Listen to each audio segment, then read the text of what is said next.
जब दिल्ली की दीवारों के पीछे आज़ादी की आग सुलग रही थी, तब एक ऐसे सेना नायक सामने आया जिसने विद्रोह को दिशा और ताकत दी। उनका नाम था बख्त खान। भारतीय स्वतंत्रता संग्राम में 1857 का विद्रोह एक महत्वपूर्ण मोड़ माना जाता है। यह केवल एक सैन्य विद्रोह नहीं था, बल्कि अंग्रेजी शासन के खिलाफ जन आक्रोश का प्रतीक बन चुका था। इस विद्रोह में कई वीरों ने अपनी भूमिका निभाई, लेकिन उनमें से कुछ ऐसे थे जिनका योगदान अत्यंत महत्वपूर्ण होते हुए भी इतिहास के कुछ पन्नों में उतनी जगह नहीं पा सका।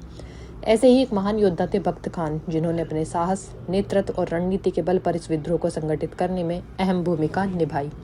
बख्त खान का जन्म उत्तर प्रदेश के रोहिलखंड क्षेत्र में हुआ था। वे एक पठान परिवार से संबंध रखते थे और बचपन से ही उनमें अनुशासन, वीरता और नेतृत्व के गुण दिखाई देते थे। उन्होंने प्रारंभिक जीवन में ब्रिटिश ईस्ट इंडिया कंपनी की सेना में सेवा की और एक सूबेदार के पद तक पहुंचे। उस समय भारतीयों के लिए यह सम्मानजनक पद माना जाता था, जिससे उनकी सैन्य क्षमता और अनुभव का अंदाजा लगाया जा सकता है। हालांकि अंग्रेजों की सेवा करते हुए बख्त खान ने उनके व्यवहार और नीतियों को करीब से देखा। भारतीय सैनिकों के साथ भेदभाव, उनकी धार्मिक भावनाओं की अनदेखी और भारतीय शोषण ने उनके मन में असंतोष पैदा किया। धीरे धीरे यह असंतोष एक विरोध की भावना में बदल गया। वे समझ गए कि अंग्रेजों का शासन भारतीयों के हित में नहीं है और इस अन्याय के खिलाफ आवाज उठाना आवश्यक है। सन 1857 में जब मेरठ में सैनिकों ने विद्रोह किया, तो यह चिंगारी तेजी से पूरे उत्तर भारत में फैल गई। दिल्ली उस समय विद्रोह का मुख्य केंद्र बन चुकी थी। जब बख्त खान ने इस विद्रोह की जानकारी मिली, तो उन्होंने बिना समय गंवाए अपनी सेना के साथ दिल्ली की ओर प्रस्थान किया और विद्रोहियों के साथ जुड़ गए।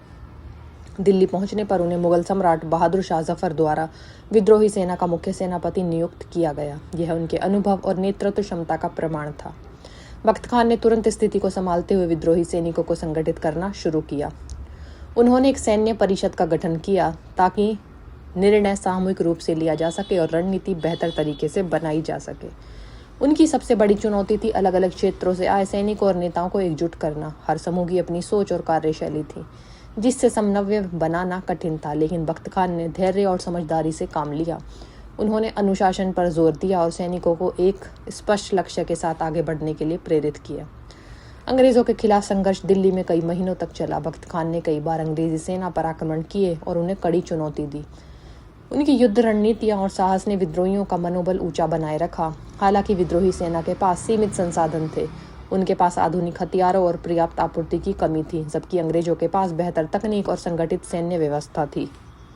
इसके बावजूद बख्त खान ने हार नहीं मानी। वे लगातार संघर्ष करते रहे और विद्रोह को जीवित रखने का प्रयास करते रहे। उनका मानना था कि यदि एकजुटता और साहस बना रहे तो किसी भी शक्तिशाली दुश्मन को हराया जा सकता है। सितंबर 1857 में अंग्रेजों ने दिल्ली पर पुनः कब्जा कर लिया। यह विद्रोह के लिए एक बड़ा झटका था। इसके बाद बख्त खान को पीछे हटना पड़ा, लेकिन उन्होंने संघर्ष जारी रखने का प्रयास किया। उनके जीवन के अंतिम समय के बारे में स्पष्ट जानकारी नहीं मिलती, लेकिन यह निश्चित है कि उन्होंने अपने जीवन का हर क्षण देश की स्वतंत्रता के लिए समर्पित कर दिया। बख्त खान का योगदान इसलिए भी महत्वपूर्ण है क्योंकि उन्होंने न केवल युद्ध लड़ा, बल्कि विद्रोह को संगठित करने और उसे दिशा देने का कार्य भी किया। वे एक ऐसे नेता थे जिन्होंने कठिन परिस्थितियों में भी अपने कर्तव्य को नहीं छोड़ा और पूरी निष्ठा के साथ अपने देश के लिए संघर्ष किया।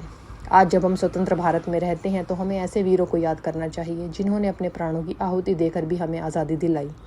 बख्त खान जैसे सेना नायक हमें यह सिखाते हैं कि सच्चा नेतृत्व केवल शक्ति में नहीं, बल्कि धैर्य, निर्णय क्षमता और एकता में होता है। उनका जीवन हमें प्रेरित करता है कि चाहे परिस्थितियाँ कितनी भी कठिन क्यों ना हो, यदि हमारे अंदर दृढ़ संकल्प और साहस है, तो हम किसी भी चुनौती का सामना कर सकते हैं। बख्त खान का नाम भले ही इतिहास में उतना प्रसिद्ध ना हो जितना कुछ अन्य नेताओं का है, लेकिन उनका योगदान स्वतंत्रता संग्राम में अत्यंत महत्वपूर्ण और अविस्मरणीय है। अंततः बख्त खान केवल एक सैनिक नहीं थे, बल्कि एक ऐसे राष्ट्रभक्त थे जिन्होंने अपने जीवन को देश की स्वतंत्रता के लिए समर्पित कर दिया, और यही उनकी सबसे बड़ी पहचान है। तो जाइए फटाफट से इस चैनल को ऐसे ही महान क्रांतिकारियों से जोड़ने के लिए चैनल को सब्सक्राइब कीजिए।